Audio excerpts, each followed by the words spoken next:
Hi everybody, Game Cooker US Rocks VR here. Um, I'm doing something that I don't normally do. Just trying to see if my live stream is up here. I didn't see it.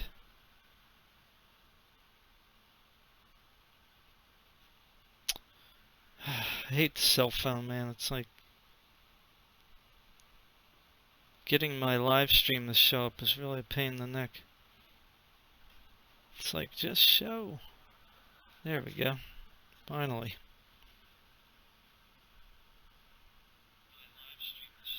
So, it's like, just show. Okay, there we go. I guess it's working. If it doesn't sound right, just let me know. I don't know where to put the phone here so I can see it. I mean, I have a stand for it, but I guess it'll show the chat if anybody wants it. Anyway, sorry about my camera not facing me directly. So I just found out about Vampire the Masquerade Bloodlines 2, so I'm not going to spend too much time on this, but apparently it's going to be released in early 2020 of next year. You know, I'm not like a vampire fanatic per se, but I do own a couple vampire games, and Vampire the Masquerade Bloodlines, as far as I can remember, was the first one that I was really introduced to back in 2007 or 4 or whenever it was released. Man, it was a fantastic game. It was the best broken game I ever played. Unfortunately, it was rushed out the door. Vampire the Masquerade Bloodlines, the first one. There was a lot of problems with it, bugs, quirkiness, but it had a good community, and they made a bunch of like patches to fix some of those bugs and add some content to the game as well. So that's what's been keeping it alive all these years, pretty much. I mean, even today, every so often I love to jump into Vampire the Masquerade Bloodlines 1. The characters were great, the dialogue was great, you know, the clans were great, the atmosphere was good, the music was good, you know, the branching quests were good, or side quests. I mean, it's just a wonderful game, really. It's a shame they didn't get to really finish it the way they wanted to. So anyway, I'm just going to kind of show you this real quick.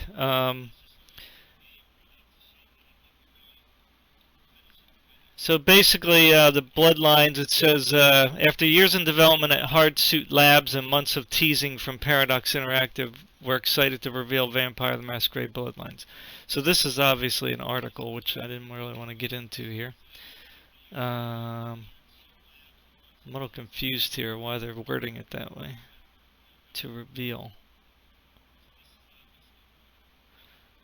Okay, so Vampire the Masquerade Bloodlines 2 features. Become the ultimate vampire. Immerse yourself in the world of darkness and live out your vampire fantasy in a city filled with intriguing characters that react to your choices. Now, they use Seattle as their base of focus. I don't know why Seattle. I would have rather them stuck with LA or New York City, or, you know, something like that, or even went to Miami or someplace like that, you know. That would have been better, down, you know, in Florida or something, or Virginia Beach. But, you know, Seattle, I guess it's always rainy there and cloudy half the time, so maybe that's why they picked it. I don't know. You and your unique disciplines are weapon and forward driving, fast-moving, melee-focused combat. Your power will grow as you advance, but remember to uphold the masquerade and guard your humanity or face consequences. Alright, so that's basically the same as the first one. Descent into Seattle's dark heart and survive the vampire elite. I don't know, I never looked at Seattle as like a dark city, but anyway, I don't live there. I'm sure it's got crime like every other city. Seattle has always been run by vampires. Hunt your prey across Seattle locations, faithfully reimagined in a world of darkness. Meet the old blood founders present since the city's birth and the new blood steering the tech money, redefining the city. Everyone has hidden agendas, so choose your allies wisely. Choose a side among completing factions, each with your own unique traits and stories in the war for Seattle's blood trade. Again, Seattle, it's just...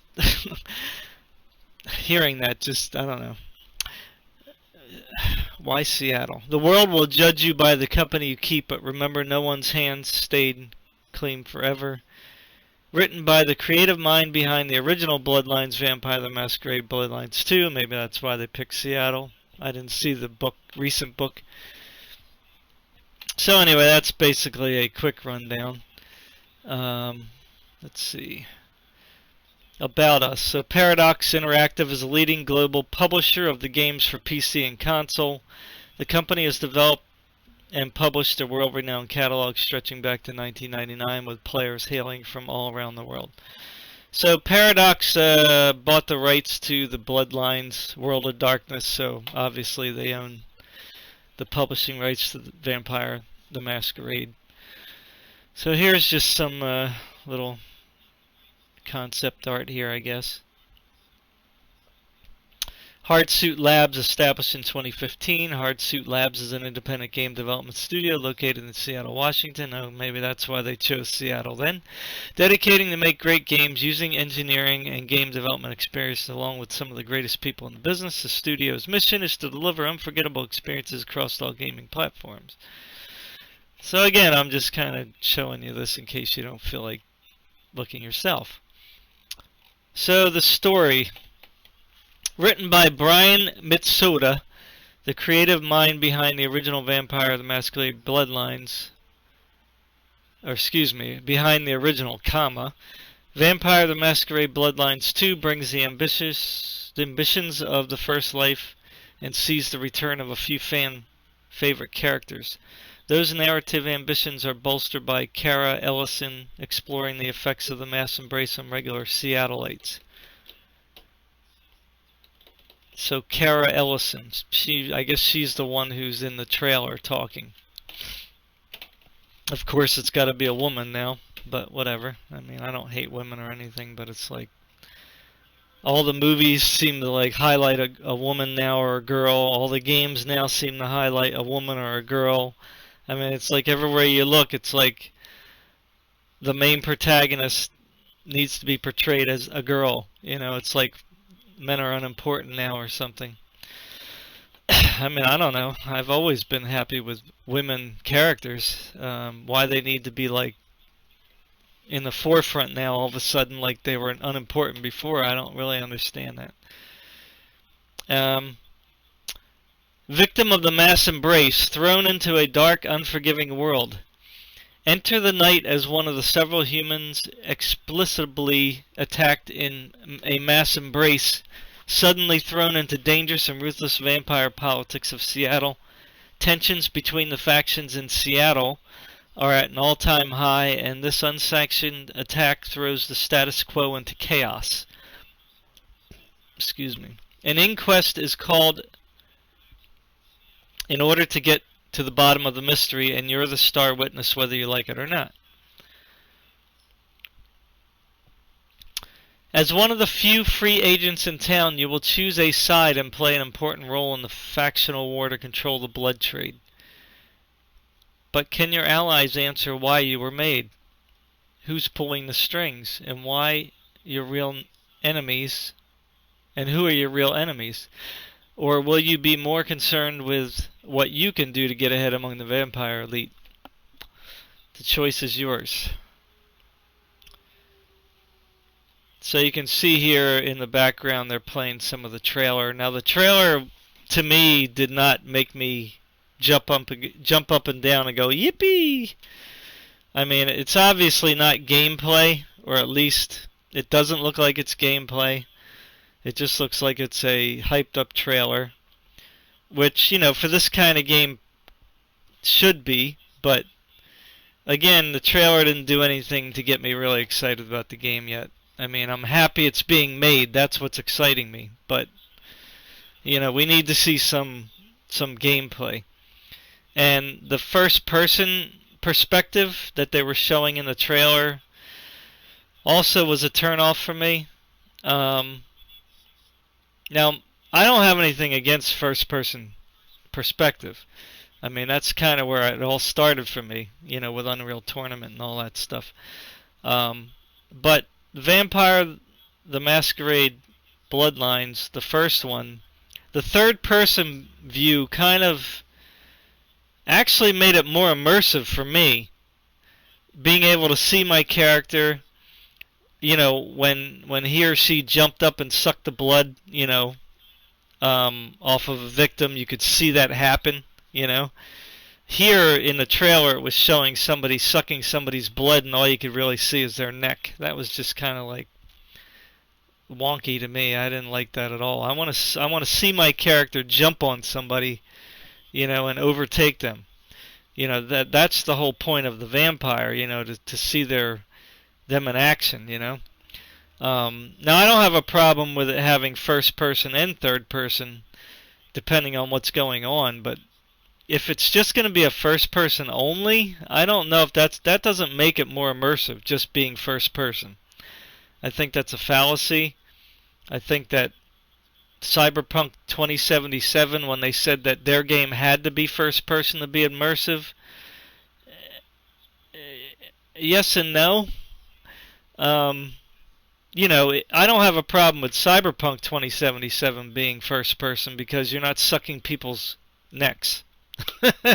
It's a whole different kind of a beast. This one is you know, supposed to be an adventure type game where you're interacting with a lot of people, so it's nice to see your character from behind talking to somebody else. And then also be able to maybe rotate around the scene when you're talking to people. That's what I was hoping a new one would bring to the table. Bring all the good stuff from the first one to a second one, and then make the second one even better by adding all the modern things that you can add to it. So, yeah. But, I'll show you the trailer without the sound because I'm not going to do the copyright situation. But it's basically a woman narrating everything. And what she was saying really didn't mean much to me. If you want to look at it, it's on YouTube. But here I'll show you the video. Let's see if we can, let me see if I can put it in full screen here. Just if you just look at the trailer without any narration, it doesn't really make a whole lot of sense. I mean, yeah, they're showing blood. Yeah, they're showing a big tidal wave coming. Like, what? You don't really need to hear her narrate, because to me it wasn't interesting. Like, this is cool, and it says not actual gameplay. That's cool. I don't know about the blood in the sink. I mean, I guess they're just trying to make it freaky. Like, this first person aspect, I don't know. I'm not real happy with it. I mean, I guess that kind of fighting's okay.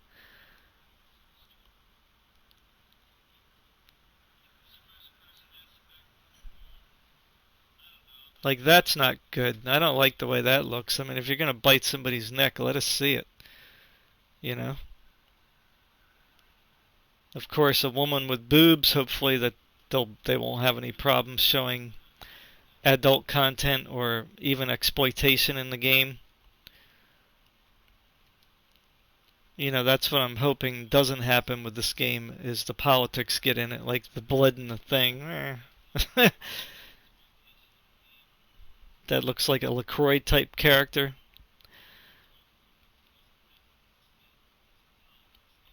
Tidal wave, like, they're just showing a blood tidal wave. I guess that's supposed to be symbolic, you know.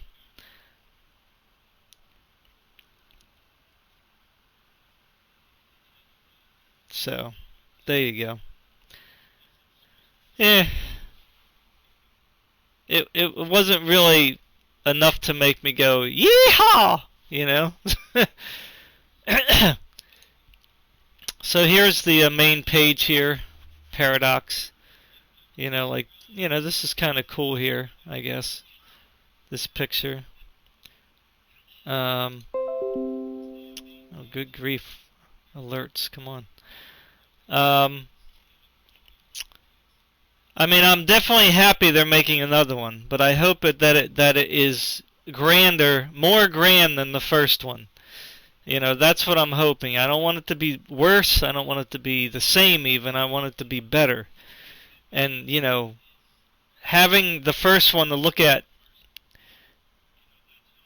to see all the good things about it should give you a good head start on how to make the second one. So all the good things from the first game should be in this game, and then add, you know, more goodness on top of that.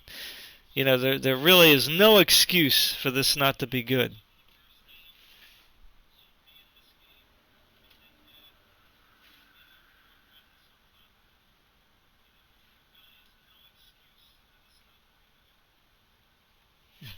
Oh, there we go.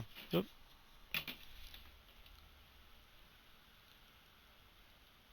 Can't get my chat to work here.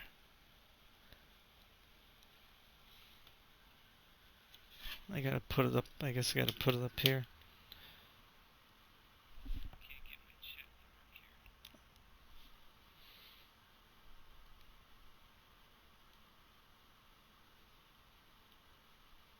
How's it going? I don't know who is on right now. I can't see your name. Are you call? Is your name I Play Yasuo? Is that how to pronounce it? Anyway, so a city run on blood in Seattle. so, we already kind of, you know, looked at this. We can look at the now that has pre-orders. It's got 3 pre-orders. I'll talk about that next. Oops. Oh boy. I can't see. Sorry about that. Where is it? Pre-order now. Now, why do they have that? I thought it had the, do I have my Steam up? I have it on Steam.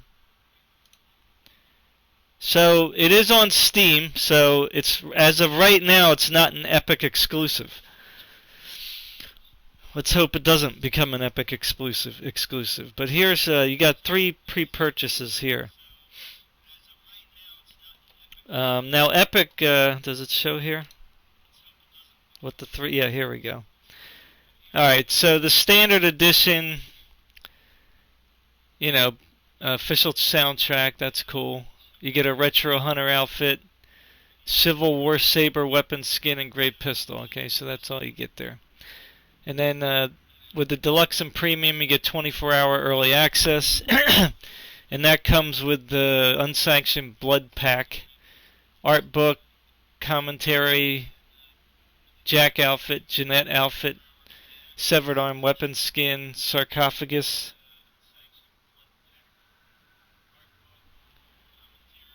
This is Vampire the Masquerade Bloodlines Part 2, or 2.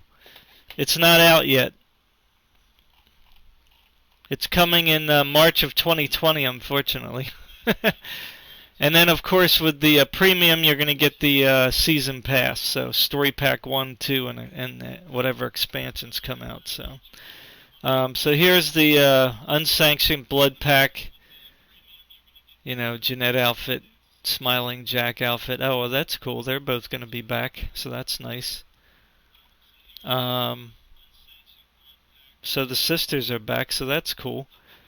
So it's nice to see the some of the other characters coming back.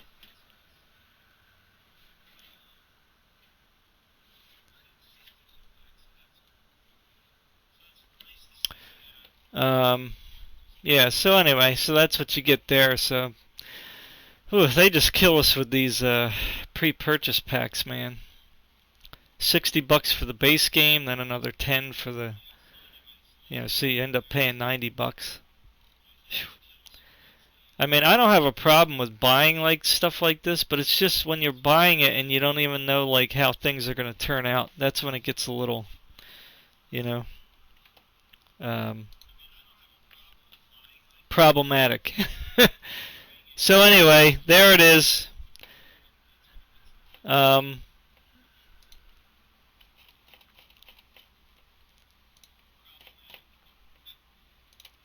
Vampire the Masquerade Bloodlines 2. It's a coming. Finally.